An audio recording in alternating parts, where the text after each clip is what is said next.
Do'stlar, bugun mana Xudo xohlasa Oltijon aka avtobus 22-may kuni Qozon shahridan Toshkent shahriga yo'lga chiqib ketyapti. Biz yana qaytib adresimizni aytamiz. Metrovskiy magistral 9 Uzdev avtoservisining oldida. Haftaning seshanba, juma, yakshanba kunlari avtomobilni oladi. Hozir passajirlarni olamiz.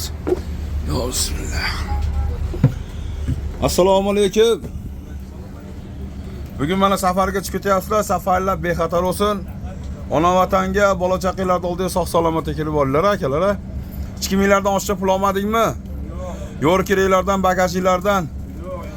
Yo'ldan chiqishdan oldin bitta kattamiz duo bersa yaxshi bo'lardi. Qani duo beradigan bormi? Qani, aka, kattamiz degan duo qilib bering. Amin. Amin. Ishni sog'lik, xotirjamlik bo'lsa, yo'limiz bexatar bo'lsa, eson-omon yaxshi O'zbekistonimizga yeta olaylik. Amin. Ishiga omad tilayman. Amin. Alloh akbar.